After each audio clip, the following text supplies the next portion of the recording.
Shalom, damai sejahtera bagi kita semua, Bapak, Ibu, Saudara dimanapun berada. Hari ini kita akan kembali merenungkan kebenaran firman Tuhan melewati kitab Bilangan pasalnya yang ke-24, ayatnya yang pertama sampai ayatnya yang keempat. Namun sebelumnya mari kita berdoa. Bapa di sorga yang maha kudus dan mulia, kami datang ke hadapan-Mu ya Tuhan dengan penuh kerendahan hati. Jadikanlah hati kami ini seperti tanah yang subur yang siap ditanami oleh kebenaran firman-Mu. Dan saat ini ya Tuhan, kami serahkan waktu pemberitaan firman ini hanya ke dalam tangan-Mu. Berfirmanlah ya Tuhan, sebab kami siap mendengarkannya.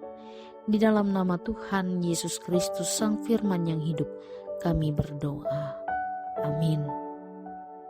Bilangan pasalnya yang ke-24, ayatnya yang pertama sampai ayatnya yang keempat dengan judul bagi kita, rebah dengan mata terbuka melihat berkat Tuhan. Ketika Bileam melihat bahwa Tuhan berkenan memberkati Israel, maka ia tidak akan pergi mencari pertanda-pertanda seperti yang sudah-sudah, tetapi ia menghadap ke padang gurun. Bileam mengangkat tangannya dan melihat Israel yang berkemah menurut suku-sukunya. Maka roh Allah ini hinggap padanya. Lalu ia mengucap sanjaknya katanya, demikianlah ucapan Bileam bin Beor, demikianlah ucapan orang yang matanya terbuka, demikianlah ucapan orang yang mendengar firman Allah, yang melihat penglihatan dari yang maha kudus, yang rebah namun matanya tersingkap. Nah Bapak Ibu Saudara yang dikasih dalam Tuhan Yesus Kristus, di dunia yang penuh dengan ambisi dan pengaruh akan kekuasaan, ada satu hal yang sering kita lupakan, bahwa berkat Tuhan tidak bisa dibeli, berkat Tuhan tidak bisa diatur atau diputarbalikkan. Dan kisah tentang Bileam mengingatkan kita akan kebenaran ini, bahwa Bileam adalah seorang nabi yang hidup di antara dua kekuatan besar, keinginan manusia dan juga kehendak Allah.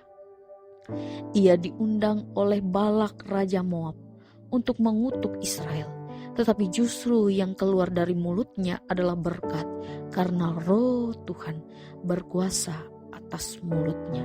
Dalam ayatnya yang pertama Bapak Ibu Saudara, kita bisa melihat ketika Bileam melihat bahwa Tuhan berkenan memberkati Israel, Bileam akhirnya sadar tidak ada gunanya melawan kehendak Tuhan. Ia berhenti mencari pertanda-pertanda, ia berhenti memanipulasi, ia berdiri di hadapan padang gurun, tempat di mana Israel tinggal, dan disitulah ia melihat dengan mata yang berbeda. Teguran bagi kita bersama Bapak Ibu Saudara, seberapa sering kita lebih percaya pada strategi, koneksi, atau kekuatan pribadi untuk mencari berkat, padahal Tuhan sudah berkenan memberkati umat-Nya.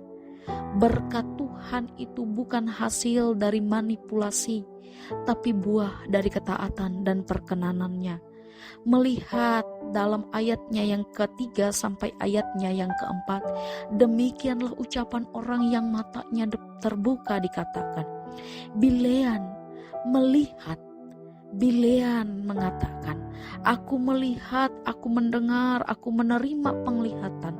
Inilah ciri orang yang dipakai oleh Tuhan Bapak Ibu Saudara.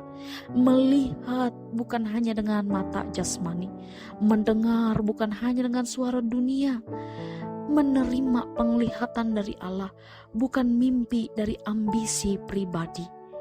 Maka dari itu Bapak Ibu Saudara yang dikasih dalam Tuhan Yesus Kristus, hari ini Tuhan ingin membuka mata kita supaya kita bisa melihat karya-Nya, melihat sesama, melihat masa depan, melihat diri kita dari sudut pandang-Nya.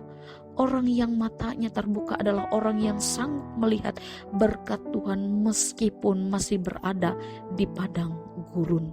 Dalam ayatnya yang kedua, maka roh Allah hinggap padanya dikatakan.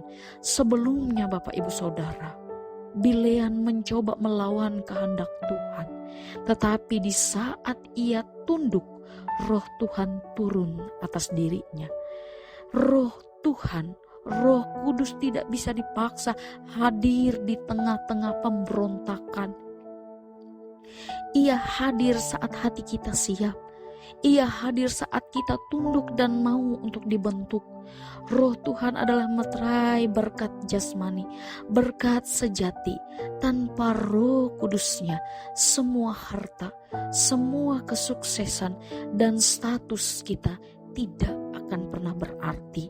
Jadi Bapak Ibu Saudara yang dikasih dalam Tuhan kita Yesus Kristus, melalui kebenaran firman Tuhan pada saat ini, ada 3 poin yang ingin kita bersama-sama renungkan. Yang pertama, berhentilah mengejar berkat lewat cara dunia. Berkat bukan hasil kompetisi, tetapi hasil dari hubungan kita dengan Tuhan. Yang kedua, berdoalah agar mata rohani kita terbuka.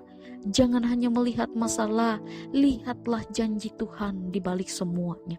Dan yang ketiga, hiduplah dalam ketaatan supaya Roh Tuhan menyertai. Saat kita berjalan dalam kehendak Tuhan, maka kita tidak hanya diberkati, kita juga menjadi saluran berkat bagi semua orang.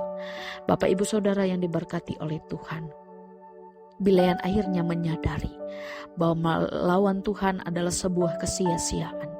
Ia melihat umat Israel dan berkata bukan dari dirinya, tetapi oleh Roh Allah bahwa mereka diberkati. Hari ini Tuhan ingin kita juga membuka mata dan berkata, aku adalah umat Tuhan yang diberkati, bukan karena kondisi kita mudah, tetapi karena Allah yang setia menyertai kita. Amin untuk firman-Nya. Mari kita berdoa. Tuhan Allah yang Maha Kuasa, kami bersyukur karena Engkau adalah Allah yang setia memberkati umat-Mu. Ampunilah kami bila selama ini kami lebih percaya pada kekuatan sendiri daripada kehendak-Mu.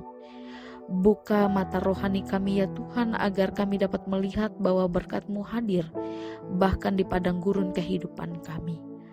Ajar kami mendengarkan suara-Mu lebih dari suara dunia. Jadikanlah kami pribadi yang tunduk, setia, dan dipenuhi oleh Roh Kudus-Mu. Di dalam nama Tuhan kami Yesus Kristus, Sang Pemberi berkat sejati, kami berdoa dan bersyukur. Amin.